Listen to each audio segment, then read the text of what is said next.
di angoscia nella casa di Alberto Trentini, il cooperatore veneziano arrestato in Venezuela, di cui non si hanno notizie dal 15 novembre. La famiglia chiede aiuto alle istituzioni, scende in campo la Farnesina. Omicidio costa a Fener 16 anni di reclusione, a Dominguez soluzione piena per Sanchez, la sentenza dei giudici della Corte d'Assise di Belluno, la difesa pronta all'appello. Quarta rapina a mano armata in poco più di una settimana nella Marca. A Villorba, dopo la rapina di ieri sera nel market del centro, restano paura e shock le immagini dell'irruzione. Dopo le parole di Zaia sulla possibile corsa in solitaria della Lega in vista delle regionali, rincara la dose Mario Conte, noi avremo il nostro candidato, asse Fratelli d'Italia, Forza Italia. Fuoriuscita di cloro liquido alle piscine di Schio, la struttura è stata evacuata per precauzione, immediato l'intervento dei vigili del fuoco a causare l'inconveniente del cloro granulare in un secchio. Colto da malore in strada mentre portava in passeggiata il cane, il corpo di un 35enne notato da un automobilista di passaggio a Costa Bissara al Labrador vegliava il padrone.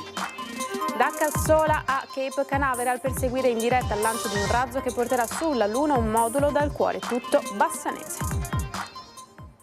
Buonasera, bentrovate e bentrovati, edizione del Veneto dei nostri telegiornali. Cominciamo subito con le notizie, lo avete sentito ancora in apertura dei nostri telegiornali, la scomparsa di Alberto Trentini, arrestato in Venezuela. Sono ore di attesa e speranza per la famiglia, interviene anche la Farnesina. Guardi, deve rivolgersi alla nostra avvocata. Guardi, mi dispiace, in questo momento non posso parlare. Sì, ma solo una cosa, signora, non so... No, guardi, mi dispiace, guardi, siamo impegnati qui in casa. Si rivolga all'avvocato Ballerini. La voce di Armanda Corusso, mamma di Alberto Trentini, il cooperante veneziano del Lido di Venezia di 45 anni, del quale non si hanno più notizie dal 15 novembre scorso, giorno in cui è stato arrestato in Venezuela durante una missione umanitaria, è gentile ma chiaramente provata per le sorti del figlio. Non vuole e non può aggiungere altro.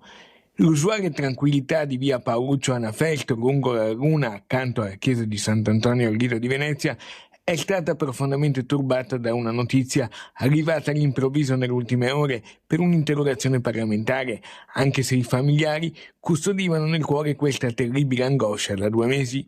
A Città Giardino tutti conoscono e stimano la famiglia Trentini, che anche oggi è tornata a parlare, solo con un comunicato blindato e congiunto sottoscritto insieme all'avvocato di Genova che li assiste, Alessandra Ballerini. Nel pieno rispetto del governo bolivariano, si legge nella breve nota di oggi, invochiamo l'attenzione dei 2 paesi perché Alberto possa tornare a casa all'affetto dei suoi familiari.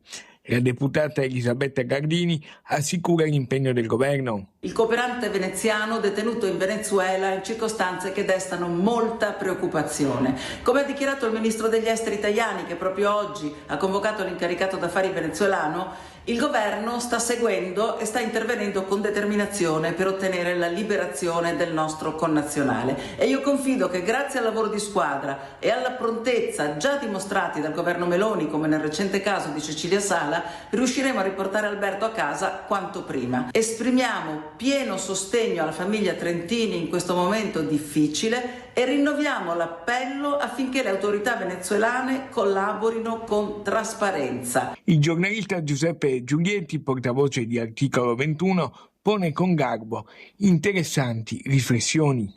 Finalmente si è rotto il muro del silenzio, grazie alla denuncia dell'avvocata Ballerini, della famiglia di Alberto Trentini, dei parlamentari Provenzano e Cumberlo, ma Alberto Trentini è dal 15 novembre recluso dentro un carcere in Venezuela e non ha potuto ricevere i suoi avvocati, parlare con la famiglia e non sta bene di salute. Lui che si è sempre dedicato ai disabili, agli ultimi, altro che attentato alla sicurezza dello Stato. Non sono neanche noti i termini di questa accusa e l'Italia si deve svegliare, si deve muovere, deve allacciare rapporti con il Venezuela, anche se non riconosce la vittoria di Maduro. Bisogna fare come si è fatto con l'Iran, durezza e flessibilità, perché sono stati che hanno una concezione precaria dei diritti, ma nel frattempo Alberto Trentini è chiuso in carcere. Noi abbiamo un solo dovere, quello di illuminare al giorno la sua situazione e batterci fino a quando non sarà rientrato in Italia. Omicidio Costa, si è chiuso questa mattina il processo. La Corte d'Assise ha dichiarato che Sanchez è libero di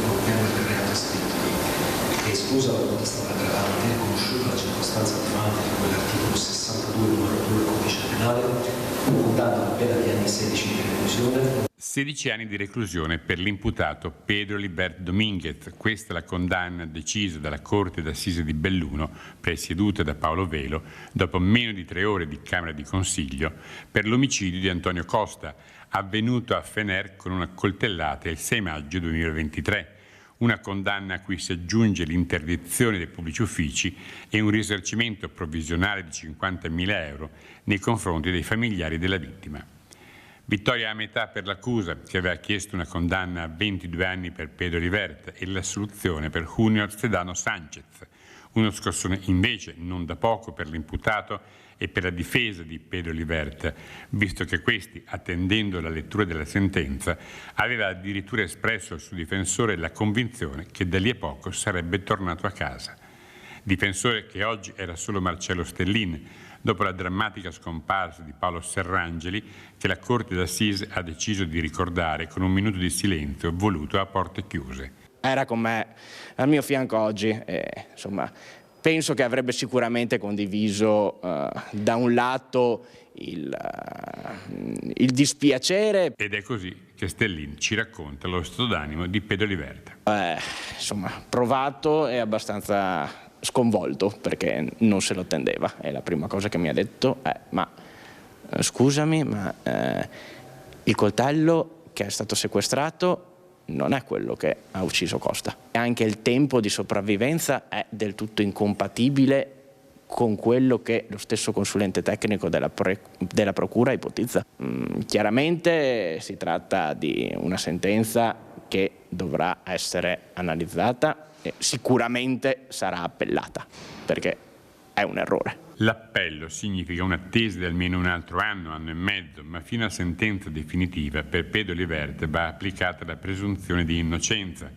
Visto che l'omicidio è stato considerato sia avvenuto in un impeto d'ira e che quindi Rivert non sarebbe necessariamente pericoloso, già nei prossimi giorni dovrebbe essere chiesto che la misura cautelare venga cambiata dalla reclusione in carcere agli arresti domiciliari. Si è rovesciata la prospettiva da cui eravamo partiti 2 anni fa, ovvero sia omicidio per motivi abietti o futili, ovvero sia l'uccisione di un uomo a sangue freddo. Dovremmo leggere la motivazione e dovremmo fare le nostre valutazioni. L'appello è scontato.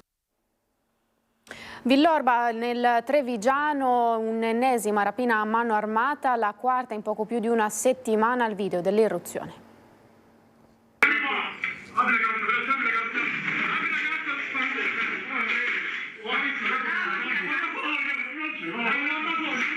Sono attimi infernali, disperati, quelli che le telecamere del mini market dal via Varol registrano alle 19:52. Siamo in via Trento, nel centro di Villorba. Silvia Stellon e il marito Fabrizio Tiengo sono alle prese con le pulizie di fine giornata quando 2 uomini a volto coperto fanno irruzione nel locale, entrando dalla porta laterale che dà sul bancone. Sono armati, uno con sé ha una pistola, l'altro un taser. Entrano dicendo: calmi, tranquilli.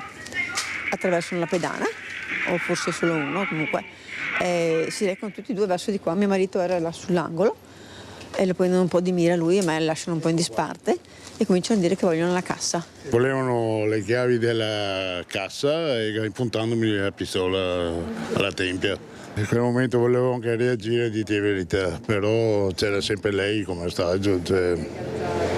Non mi sono sentito di reagire. Anche lei hanno puntato la pistola anche lei. Dopo le hanno, intimato col taser. Taser che a sua volta poteva rivelarsi pericolosissimo. Tiengo ha alcune problematiche cardiache. Avendo i miei problemi, se mi imputavano il taser addosso, ci resto secco. Poi sono agitati dopo, perché dopo hanno cominciato ad alzare la voce e essere irruenti, essere cattivi, diciamo, se vogliamo dire. I delinquenti asportano la cassa con i soldi, circa 700 euro, il cellulare del titolare e le chiavi del furgoncino da lavoro con cui si danno alla fuga.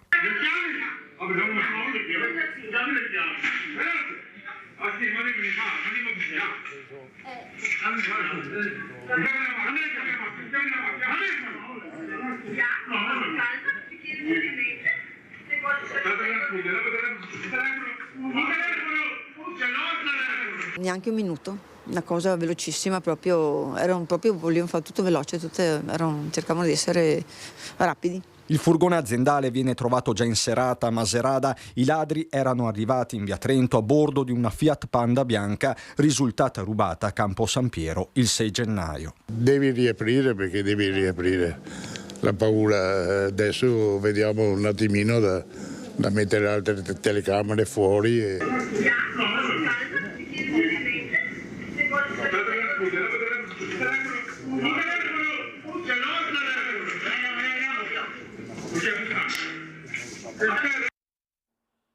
Siamo alla politica, terzo mandato, continuano le polemiche, rincara la dose di quanto detto dal presidente Zaia Mario Conte. Noi avremo il nostro candidato e quindi tutti coloro che vorranno sposare ideali, obiettivi e valori sono aperti a sedersi a questo tavolo. 24 ore dopo le parole di Luca Zaia, che hanno infiammato anche la politica nazionale, tocca a Mario Conte ribadire il concetto: la Lega è pronta, anzi prontissima, alla corsa in solitaria. Speriamo possa essere Zaia, perché c'è questo vizio normativo che oggi impedisce ai presidenti di regione e ai sindaci, poche decine di sindaci a livello nazionale, di candidarsi per il terzo mandato. Ricordo che tecnicamente il mandato ti viene dato dai cittadini, qui viene impedito anche di presentare la propria proposta ai cittadini proprio per una norma. Se così sarà, noi comunque la nostra partita la faremo. Ma proprio sul nodo del terzo mandato gli alleati vogliono fare chiarezza.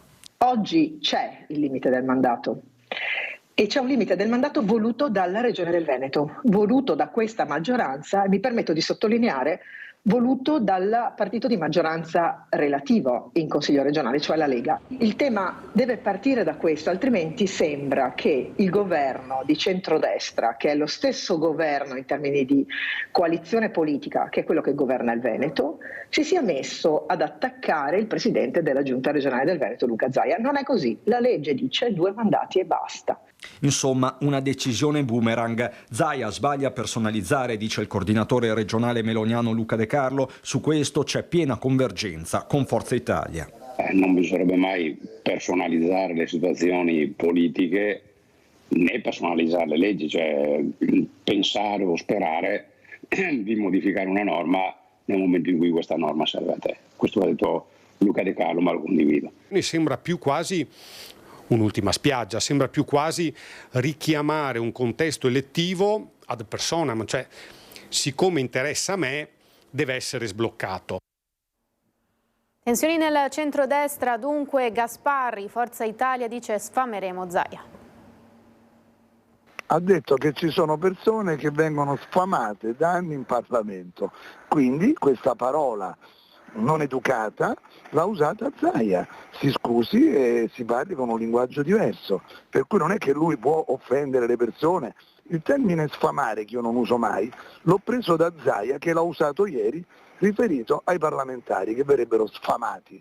Ora non so che cosa volesse dire, non mi è sembrata un'espressione cortese. Quindi lui lo può dire agli altri e uno non lo può dire a lui? Mi spieghi come funziona?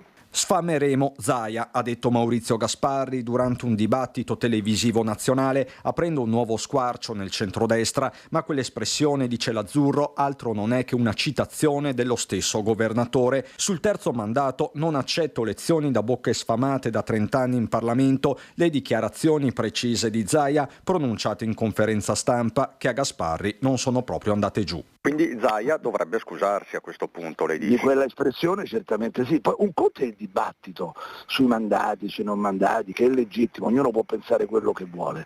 Altro è il tono sprezzante di uno che mi risulta ha fatto amministratore locale, ha fatto il ministro, ha fatto presidente di regione, credo che sia già il terzo mandato. Quanti mandati ha fatto Zaia? Rispediamo al mittente le provocazioni fatte da Gasparri, dice Luciano Sandonà dalla Lega. Luca Zaia non ha certo bisogno di essere sfamato, ma è chiaro che lo scontro sembra un punto di non ritorno. Escludo questo rischio in assoluto, perché il centrodestra è unito da decenni per governare il paese e le regioni, non per mettere Gasparri rossi o verdi. E quindi questo è un problema che non esiste. Perché Zaia ha fatto la norma dei 2 mandati ai consiglieri regionali e poi dice che se lui ne deve fare 3 sono pochi? Io non capisco, quindi nessuno ce l'ha con Zaia. La norma dei 2 mandati viene applicata ai presidenti americani, ai presidenti francesi, ai presidenti di regione. La cronaca, siamo a Schio, fuoriuscita di cloro, evacuata una piscina. Questa mattina segnalazione da parte di molti utenti delle nostre piscine comunali alla Polizia Municipale che riguardava la fuoriuscita di fumi di cloro, di forti odori di cloro dalle vasche coperte. La nostra polizia è intervenuta anche grazie alla segnalazione del gestore. Lanciato così l'allarme, anche i vigili del fuoco sono arrivati poco dopo mezzogiorno alle piscine comunali di Via dello Sport a Schio. Il fumo e il forte odore di cloro sul piano vasca avevano indotto i bagnanti ad uscire subito. Per precauzione, successivamente, tutti i locali sono stati evacuati, mentre i pompieri setacciavano le possibili cause dell'accaduto. È stato necessario l'intervento della squadra NBCR che, dotati di autoprotettore, hanno ispezionato i locali tecnici e gli impianti di miscelazione. Fortunatamente, nel giro di poco tempo si è scoperta la causa dell'allarme. È stato verificato che all'interno di un contenitore di ipoclorito granulare c'era stata una leggera combustione e che aveva appunto generato questa fuoriuscita di fumi che aveva un po' allarmato tutta l'utenza. Per questo, per sicurezza, era stata chiusa la piscina comunale e le vasche coperte. Il controllo sta per essere completato, sembra che sia stata rimessa comunque in sicurezza, non ci siano grossi rischi anche per l'utenza. E quindi alla fine, già nel tardo pomeriggio, le vasche sono state così riaperte a disposizione degli utenti. Dovrà rispondere di omissioni di soccorso e lesioni personali a un 56enne di San Bonifacio nel Veronese che lo scorso 11 dicembre nel parcheggio davanti all'ospedale Fra Castoro aveva investito 2 donne, madre e figlia di 92 e 51 anni, e poi si era dato alla fuga. I carabinieri avevano acquisito i filmati degli impianti di videosorveglianza della zona e ora sono arrivati a denunciare il 56enne che si è giustificato spiegando di aver sentito un botto ma di aver ipotizzato di aver semplicemente urtato un marciapiede. In realtà l'automobilista era sceso dal suo veicolo per accertarsi della gravità di quanto commesso. Per lui anche la sospensione della patente. Le 2 donne investite avevano rimediato solo delle contusioni. Colto da malore mentre portava a spasso il suo cane a Costa Bissara, un uomo è stato trovato morto da un passante. Il corpo di un uomo di 35 anni è stato trovato coricato a terra questa mattina verso le 7 da un automobilista di passaggio a Costa Bissara. Immediatamente è scattato l'allarme a SUEM e carabinieri prontamente intervenuti. Il cadavere giaceva nei pressi di una piazzola di un distributore in via Altura. A fianco dell'uomo il suo cane, un labrador tenuto al guinzaglio che vegliava il padrone. I sanitari non hanno potuto far altro che constatare il decesso del 35enne. La morte per cause naturali era avvenuta un paio d'ore prima. Con molta probabilità l'uomo è stato colto da un malore improvviso e fatale proprio mentre stava portando a fare la passeggiata mattutina il suo cane. Scossa di terremoto di magnitudo 3.8 alle 16:34 con epicentro finale Emilia in provincia di Modena. La profondità stimata è stata di 16 km circa. L'area ha interessato 8 km di superficie. Le scosse hanno interessato anche l'Alto Polesine tra Ceneselli e Ficarolo e sono state avvertite chiaramente in tutti i comuni del Rodigino. A darne notizia l'assessore regionale alla protezione civile Giampaolo Bottacci. Siamo nel veneziano, un gruppo di amici dei 2 coniugi di Mirano scomparsi prematuramente a 3 mesi di distanza l'uno dall'altro ha organizzato una raccolta fondi destinata alle spese che i 3 figli dovranno affrontare. È un destino tragico quello di Giampaolo Bortoluzzi, scomparso a 46 anni dopo una lunga malattia, e della moglie Isabella Volpato di 47 per un aneurisma improvviso. La coppia ha lasciato 3 figli, il più piccolo di 14 anni, ora tutta la comunità milanese si stringe attorno a loro. È possibile contribuire sul conto corrente intestato allo zio Damiano Volpato, lo vedete in sovrimpressione l'IBAN, con causale donazione per Giulia, Cecilia e Gabriele Bortoluzzi. Siamo nel Vicentino, da Cassola a Cape Canaveral, per seguire in diretta il lancio di un razzo che porterà sulla Luna un modulo dal cuore tutto bassanese. Da Cassola alla Luna sono 385.000 chilometri e spiccioli, mentre da Cassola a Cape Canaveral, celebre rampa di lancio verso lo spazio, sono solo 8.000 chilometri. Su questo triangolo si stende una serie infinita di calcoli, progetti, disegni e sogni che stanno portando in queste ore un modulo lunare sulla superficie del nostro satellite. Il cuore dell'apparecchiatura è italiano, anzi veneto. Lo hanno progettato e costruito alla Cascom di Cassola, dove prima dell'alba si sono dati appuntamento ingegneri, tecnici, referenti dell'Agenzia Spaziale Italiana, addetti ai lavori e autorità per assistere in collegamento diretto con Cape Canaveral in Florida al lancio del vettore che porterà di nuovo nello spazio l'ingegno nostrano. Questa mattina in Quascom abbiamo seguito dal vivo il lancio del vettore Falcon 9 di SpaceX con a bordo un lander commerciale di una società americana che imbarca uno strumento sviluppato totalmente da Quascom a Bassano del Grappa ed è uno strumento GNSS, quindi un ricevitore di segnali di navigazione satellitare che è stato sviluppato appositamente per ricevere questi segnali dalla superficie lunare. Il progetto è partito anni fa e giustamente rappresenta un motivo d'orgoglio nazionale perché è la prima volta che strumentazioni italiane arrivano sulla Luna per effettuare rilievi e inviarli sulla Terra. Per conto dell'Agenzia Spaziale Italiana e di NASA, negli ultimi 4 anni abbiamo sviluppato un ricevitore GPS Galileo che per la prima volta sarà utilizzato attorno alla Luna e sulla superficie lunare. Abbiamo realizzato qui in Quascom tutta la tecnologia, l'hardware e sviluppato il software. Abbiamo avuto tutta una serie di attività di integrazione con l'azienda americana Firefly per andare a posizionare l'antenna e il ricevitore nel lander Blue Ghost 1 e abbiamo sviluppato anche un centro di controllo che già da oggi andrà a ricevere i dati di telemetria del nostro ricevitore e farà tutta una serie di analisi. Il lancio, per la cronaca, si è svolto perfettamente e i presenti nel bunker della Cascom hanno potuto assistere, tramite le immagini fornite dalla NASA e dall'ASI, al conto alla rovescia e al volo verso l'infinito del razzo SpaceX, che poi è tornato a casa per poter essere utilizzato nuovamente. Una nuova frontiera dell'esplorazione del cosmo con un cuore bassanese che batte lassù sulla faccia bianca della Luna. E con questo è tutto, grazie per essere stati in nostra compagnia. Subito dopo di noi la sigla, il meteo e a tutti l'augurio di una buona serata, arrivederci.